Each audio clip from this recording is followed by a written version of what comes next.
আগতে তোমালোকক পোহৰ চেপ্টাৰৰ পাৰ্ট 1 আৰু পাৰ্ট 2 মই দিছিলোঁ, সেইকেইটা ভিডিঅ' চাই ল'ব। তাত আমি পোহৰ প্ৰতিফলন পঢ়িছিলোঁ,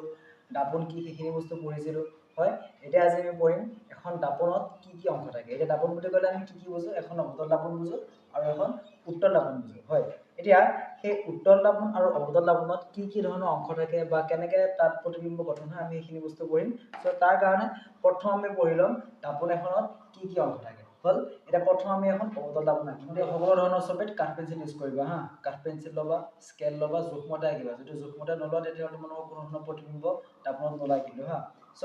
যিহেতু মোৰ ইয়াত কোনো ধৰণৰ কাঠ পেঞ্চিল বা হেৰি ল'ব লগা নাই, সেইটো কাৰণে মই ডাইৰেক্টলি আঁকি দিছোঁ। এখন এখন দাপোন মানে এখন এখন অৱতল দাপোন। কাৰণ আমি কেনেকৈ গম পাওঁ, কাৰণ ইয়াত প্ৰতিফলন পৃষ্ঠখন কি আছে, ভিতৰৰ ফালে সোমাইছে আৰু এই বাহিৰৰ ফালে কি কৰি দিয়া আছে, এইটো বন্ধ কৰি দিয়া আছে, হয়নে। চ' এখন এখন প্ৰতিফলন পৃষ্ঠ।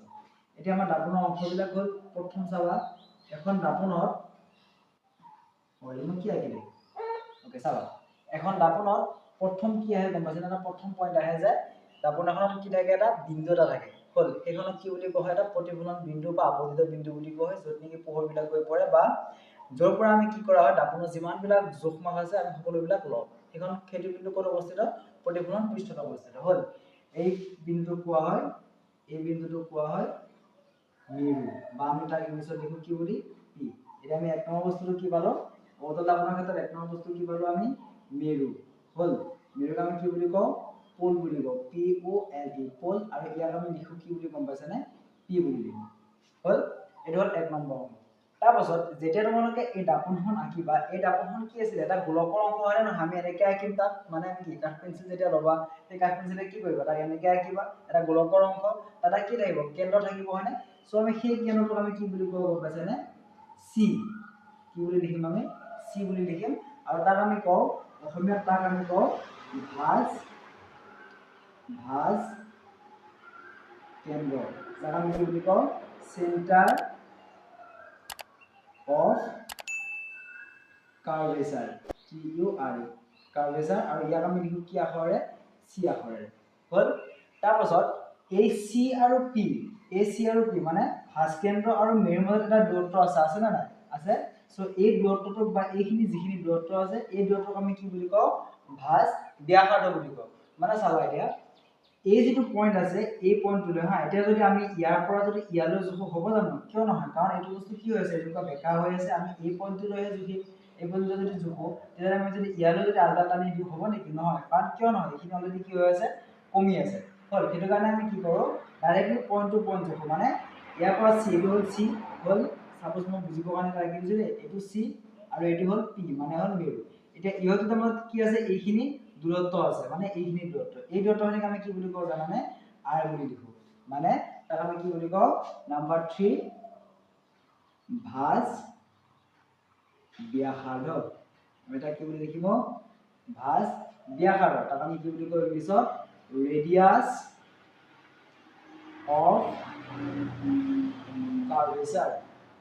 Radius of curvature. তাক আমি লিখো ইংলিছত আৰ বুলি। এনেকৈ কি কি পালো, প্ৰথম পালো মেৰু। মেৰুৰ পৰা কি কৰিম আমি, দাপোনৰ যিমানবিলাক জোখ আছে বা যিমানবিলাক আমি জোখ মাখ কৰিব লাগে, চব আমি ক'ৰ পৰা জুখিম, মেৰুৰ পৰা জুখিম। তাৰপিছত আমি মেৰুক আমি কি বুলি কওঁ ইংলিছত, পোল বুলি কওঁ। তাক আমি লিখো পি আখৰেৰে। তাৰপিছত আমি কি পালো, ভাঁজ কেন্দ্ৰ পালো, হয় নাই। ভাঁজ কেন্দ্ৰক আমি কি বুলি কওঁ, চি বুলি কওঁ। ভাঁজ কেন্দ্ৰক ইংলিছত আমি কি বুলি কওঁ, চেণ্টাৰ অফ কাৰ্ভেচাৰ। ভাঁজ কেন্দ্ৰ মানে কি, দাপোনখনত থকা যিটো কেন্দ্ৰ আছিলে, সেই কেন্দ্ৰটোক আমি কি বুলি কওঁ, ভাঁজ কেন্দ্ৰ বুলি কওঁ। মনত ৰাখিবা, এই ভাঁজ কেন্দ্ৰটো কেতিয়াও দাপোনৰ অংশ নহয়, কিন্তু ই দাপোনখনৰ বাহিৰতহে অৱস্থিত হয়, বুজি পাইছা, অকে। তাৰপাছত আমি কি পালো, ভাঁজ কেন্দ্ৰ আৰু মেৰু মানে পি, যাৰ দূৰত্ব আছে, সিহঁতৰ মাজত দূৰত্বখিনি আমি কি বুলি কওঁ, আৰ বুলি কওঁ। মানে ৰেডিয়াছ অফ কাৰ্ভেচাৰ, তাক আমি কেপিটেল আৰেৰে লিখো, হ'ল। ইয়াৰ পিছত কি আছে গম পাইছানে, এই চি আৰু পি মাজত এই ৰেখাডাল আছে নে নাই, এডাল ৰেখা আঁকিছো নে নাই, আমি ৰেখা এডাল আঁকিছো। এই ৰেখাডালক আমি কি বুলি কওঁ জানানে, প্ৰিন্সিপাল এক্সিস। মানে আমি তাক ইংলিছত কি বুলি কম, সৰি অসমীয়াত কি বুলি কম, আমি তাক মুখ্য অক্ষ। আমি তাক কি বুলি কম, মুখ্য অক্ষ। যাক আমি কি বুলি লিখো, প্ৰিন্সিপাল এক্সিস, লিখো, হ'ল। এতিয়া আমি ইয়াত কেইটা বস্তু পালো, 4টা বস্তু পালো এতিয়া, হ'ল। নেক্সট AC মানে ভাঁজ কেন্দ্ৰ আৰু P মানে মেৰু ইয়াৰ মাজত কি আছে এটা দূৰত্ব আছে সেই দূৰত্বক আমি কি বুলি কৈছিলো ভাঁজ ব্যাসাৰ্ধ বুলি কৈছিলো হয় নাই এতিয়া ভাঁজ ব্যাসাৰ্ধ যদি আমি দুগুণ কৰিলো সাপোজ C আৰু P মাজত দূৰত্ব আমি ধৰিলো সাপোজ 10 সেন্টিমিটাৰ এতিয়া 10 সেন্টিমিটাৰ যদি আমি 2 ৰে হৰণ কৰি দিও বা দুগুণ যদি কৰো তে কি হ'ব 5 সেন্টিমিটাৰ হ'ব মানে এফালে 5 সেন্টিমিটাৰ সিফালে 5 সেন্টিমিটাৰ হ'ব মানে কি হয় ইয়াক আমি কি কৰি দিম ইয়াত দুগুণ কৰি দিম মানে ভাঁজ কেন্দ্ৰ আৰু P ৰ মাজত যিমানখিনি দূৰত্ব আছে সেই দূৰত্বখিনিক যেতিয়া আমি দুগুণ কৰিলে আমি এটা পইণ্ট পাম না পাম সেই পইণ্টটোক আমি কি বুলি কওঁ জানানে F বুলি কওঁ এতিয়া এইখিনিও 5 সেন্টিমিটাৰ এইখিনিও 5 সেন্টিমিটাৰ হয়তো মই অলপ কম বেছি হ'ব পাৰে দেই কাৰণ মই যেটো একো জোখ লোৱা কাৰণে তোমালোকে জোখ লোৱা শিকিব লাগিব সো ইয়াক আমি কি বুলি কওঁ ফোকাস বুলি কওঁ কি বুলি কওঁ ফোকাস আৰু আমি অসমীয়াত কওঁ নাভি ইয়াক আমি F আখৰ লাগি যাও হ'ব মনত ৰবনে সো আমি প্ৰথম নেক্সটটো কি পালো মানে আমি 5 নম্বৰ পইণ্টটো কি পালো আমি ফোকাস হল ফোকাস বা নাভি তাক আমি কি বুলি লিখিম ফোকাস FOCOUS ফোকাস আমি তাক কি বুলি লিখিম F হল যেনেকে C আৰু P মাজত মানে ভাঁজ কেন্দ্ৰ আৰু মেৰুৰ মাজত যেনেকে এটা দূৰত্ব আছিল সেই দূৰত্বক আমি যেনেকে ভাঁজ ব্যাসাৰ্ধ বুলি কৈছিলো তাক আমি R বুলি লিখিছিলো হয়নে ঠিক তেনেকে এই F আৰু P ৰ মাজত এটা কি আছে দূৰত্ব আছে মানে একদম পইণ্টটো লৈ হ'ব দেই মোৰ ইয়াত পইণ্টটো লৈ হোৱা নাই কি মনত ৰাখিবা সব বস্তু পইণ্টটো লৈ হ'ব ইয়াত P লৈ হ'ব এতিয়া ফোকাস আৰু যেটো আমাৰ P আছে সেই P লৈ যেটা দূৰত্ব আছে সেই দূৰত্বক আমি কি বুলি কওঁ গম পাইছা নে ফোকাস দৈৰ্ঘ্য তাক আমি লিখো স্মল f এ সো আমি 6 নম্বৰ বস্তুটো কি পালো ফোকাস দৈৰ্ঘ্য মানে আমি কি পালো ফোকাস ইংলিশত তাক আমি কি বুলি কম ফোকাস length LENGTH আমি এটা কি বুলি লিখিব স্মল f হল বুজি পাইছা না মোক জনাবা এতিয়া আমি এখন অবতল লাবন আছিল হয় নাই এখন কি আছিল অবতল লাবন এখন আছিল অবতল লাবন এতিয়া অবতল লাবনৰ ক্ষেত্ৰত আমি কি পালো প্ৰথম পইণ্টটো পালো আমি মেৰু মানে কি P আমি তাক কি বুলি লিখো P বুলি লিখো যে দাপনখনত দাপনৰ যিখন প্ৰতিফলন পৃষ্ঠ থাকিব তাৰ সমাজত থকা যেটো বিন্দু আছে তাক আমি কি বুলি কওঁ মেৰু বুলি কওঁ নেক্সট আছে আমাৰ ভাঁজ কেন্দ্ৰ মানে কি সেন্টাৰ অফ কাৰ্ভেচাৰ তাক আমি কি বুলি লিখো C বুলি লিখো কি দাপনখনৰ কি বাহিৰত অৱস্থিত তাৰপিছত লিখো আমি ভাঁজ ব্যাসাৰ্ধ মানে আমি তাক কি বুলি লিখো ক্যাপিটেল R এ লিখো মানে ৰেডিয়াস অফ কাৰ্ভেচাৰ মানে ভাঁজ কেন্দ্ৰ আৰু মেৰুৰ মাজত যেটো দূৰত্ব আছে তাক আমি কি বুলি কওঁ R বুলি কওঁ বা ভাঁজ ব্যাসাৰ্ধ বুলি কওঁ 6 নম্বৰ পালো আমি মুখ্য অক্ষ মানে ভাঁজ কেন্দ্ৰ আৰু P মাজত যেটা ৰেখা থাকে সেই ৰেখাটোক আমি কি বুলি কওঁ মুখ্য অক্ষ বুলি কওঁ যাক আমি ইংলিশত প্ৰিন্সিপাল এক্সিস বুলি কওঁ তাৰপিছত আহে আমাৰ ফোকাস বা নাভি যাক আমি কি বুলি কওঁ ফোকাস বুলি কওঁ সো ফোকাসত কি ফোকাসটো কি হয় ভাঁজ কেন্দ্ৰ আৰু P একদম সমাজত থকা যেটো বিন্দু বা দুগুণ কৰিলে আমি যেটো বিন্দু পাওঁ তাক আমি কি বুলি কওঁ ফোকাস বা নাভি বুলি কওঁ তাক আমি কি আখৰে লিখো ইংলিশত F আখৰে লিখো তাৰপিছত আহে কি ফোকাস দৈৰ্ঘ্য মানে ফোকাস আৰু P মাজত যেটো দূৰত্ব আছে তাকে আমি কি বুলি কওঁ ফোকাস দৈৰ্ঘ্য বুলি কওঁ মানে ফোকাস লেন্থ মানে আমি তাক ইংলিশত কি বুলি লিখো F বুলি লিখো হল ইয়াত কিমান নুবুজা আছে নেকি যদি নুবুজা আছে মোক জনাবা তোমালোকে কমেন্ট সেকশনত মই নেক্সট আকৌ ভালকৈ দিব কাৰণে ট্ৰাই কৰিম হ'ব এটা এটা স্ক্ৰিনশ্বট পাই ল'ব পৰা বা লিখি ল'ব পৰা নেক্সট আহে এখন আমাৰ অবতল দাপন আছিল এটা অবতল দাপনৰ ক্ষেত্ৰত চোৱা এইটো হল দাপনখনৰ আগফাল মানে যেটো যোৱাফালে কেন্দ্ৰটো থাকে তাক আমি কি বুলি কওঁ দাপনখনৰ আগফাল বুলি কওঁ এতিয়া দাপনখনৰ আগফালে কি আছে অবতল দাপনৰ ক্ষেত্ৰত সেন্টাৰ অফ কাৰ্ভেচাৰ মানে ভাঁজ কেন্দ্ৰ আৰু ফোকাস সদায় কি থাকে দাপনখনৰ আগফালে থাকে মনত ৰাখিব হা এটা নেক্সট আমি এখন আঁকিম উত্তল দাপন হা এখন উত্তল দাপন চাবা দেই এখন হল আমাৰ কি দাপন উত্তল দাপন হা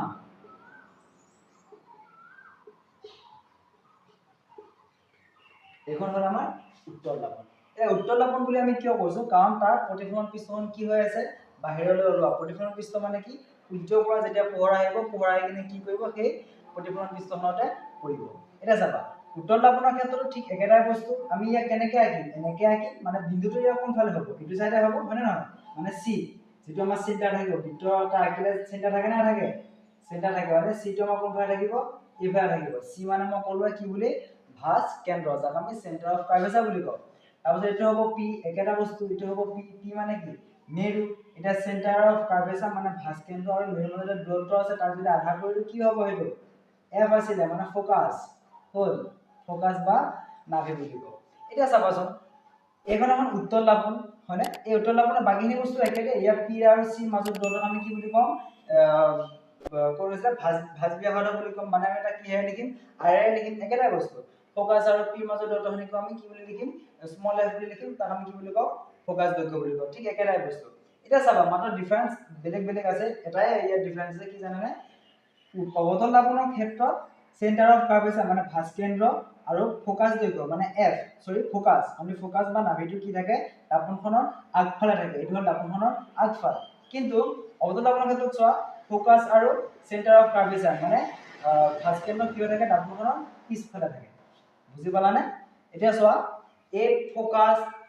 সেন্টাৰ অফ কাৰ্ভেচাৰ ভাঁজ কেন্দ্ৰ মেৰু ইহঁতৰ প্ৰত্যেকৰে কিছুমান কি আছে কাম আছে যেতিয়া সূৰ্যৰ পৰা ৰশ্মি আহিব বা যেতিয়া উৎসৰ পৰা ৰশ্মি আহিব তেতিয়া ইহঁতে কি কৰিব তাক এম্প্লিফিকেশন কৰিব মানে কি কৰিব তাক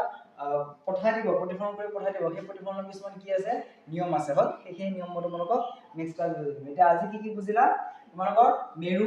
কি হয় সেইটো বুজিলা মেৰুক আমি পি আখৰেৰে লিখো তাৰপিছত বুজিলা ভাঁজ কেন্দ্ৰক আমি চি আখৰেৰে লিখো সেন্টাৰ অফ কাৰ্ভেচাৰ ভাঁজ ব্যাহতক আমি কি বুলি লিখো আৰ বুলি লিখো মুখ্য অক্ষ আমি প্ৰিন্সিপাল এক্সিস বুলি কওঁ ফোকাস বা নাভি তাক আমি এফ বুলি কওঁ ফোকাস দৈৰ্ঘ্য তাক আমি কি বুলি কওঁ স্মল এফ বুলি কওঁ মই গোটেইখিনি বস্তু সামাইটো কৰিছো চোৱা অৱতল দাপন উত্তল দাপন সেই একেটাই বস্তু মাত্ৰ অৱতল দাপনৰ ক্ষেত্ৰত ফোকাস আৰু ভাঁজ কেন্দ্ৰ দাপনখনৰ আগফালে আৰু উত্তল দাপনৰ ক্ষেত্ৰত দাপনখনৰ পিছফালে এতিয়া চোৱা প্ৰথম আহে কি মেৰু মানে কি আছিলে যে দাপনখনত থকা এটা কি মেইন পইণ্ট তাক আমি কি বুলি কওঁ বা মাজৰ পইণ্ট সেইটো আমি কি বুলি কওঁ ফোকাস মেৰু বা পোল বা পি তাক কি আখৰ লিখো ভাঁজ কেন্দ্ৰ মানে সেন্টাৰ অফ কাৰ্ভেচাৰ মানে সি ভাঁজ কেন্দ্ৰটো কি হয় সেই দাপনখনত যেতিয়া আকৌ যেটো গোলক এটা অংশ আছিলে সো সেই গোলকটো যেটো কেন্দ্ৰ আছিলে সেই কেন্দ্ৰটোক আমি কি বুলি কওঁ সেন্টাৰ অফ কাৰ্ভেচাৰ বুলি কওঁ এইটো হ'ল সেন্টাৰ অফ কাৰ্ভেচাৰ তাৰপাছত আমি কি পাইছো ভাঁজ ব্যাহত মানে কি যি সেন্টাৰ অফ কাৰ্ভেচাৰ মানে ভাঁজ কেন্দ্ৰ আৰু পিৰ মাজত যেটো দূৰত্ব আছে সেই দূৰত্বটোক আমি কি বুলি কওঁ ভাঁজ কেন্দ্ৰ বুলি কওঁ সৰি ভাঁজ ব্যাহত বুলি কওঁ তাক আমি লিখো ৰেডিয়াস অফ কাৰ্ভেচাৰ মানে r তাৰপিছত ইয়াৰ মুখ্য অক্ষ মানে সেন্টাৰ অফ কাৰ্ভেচাৰ মানে ভাঁজ কেন্দ্ৰ আৰু পি মাজত যেটা ৰেখা আছে সেই ৰেখাটোক আমি কি বুলি কওঁ মুখ্য অক্ষ বুলি কওঁ তাক আমি প্ৰিন্সিপাল এক্সিস বুলি লিখো তাৰপিছত আহে ফোকাস বা নাভি মানে কি হয় ভাঁজ কেন্দ্ৰ আৰু মেৰু তাৰ মাজত যেটো দূৰত্ব সেই দূৰত্ব যেতিয়া আমি আধা কৰিম এটা পইণ্ট পাম সেই পইণ্টটোক আমি কি বুলি কম ফোকাস বুলি কম তাৰপাছত কি হ'ব ফোকাস দৈৰ্ঘ্য মানে f আৰু p মাজত যেটো দূৰত্ব আছে সেইটোকে আমি কি বুলি কম ফোকাস দৈৰ্ঘ্য বুলি কম হল এতিয়া যিমান বিলাক ৰশ্মি আহিব সেই ৰশ্মিবিলাক কি হ'ব মানে এই ফোকাসৰ হওক বা সেন্টাৰ অফ কাৰ্ভেচাৰ হওক কি হ'ব সেইবিলাক প্ৰতিফলিত হ'ব কেনেকৈ প্ৰতিফলিত হয় সেই তোমালোকক মই নেক্সট ভিডিও বুজাই দিম ভিডিওটো যদি কিবা বুজি পোৱা তোমালোকে সুধিবা আৰু ইয়াৰ লগতে ইয়াৰ আগত যি দুটা ভিডিও দিয়া আছে সেই ভিডিও দুটা লিংক মই ডেসক্ৰিপচনত দি দিছো তোমালোকে এবাৰ চাই ল'ব হ'ব থ্যাংক ইউ বাই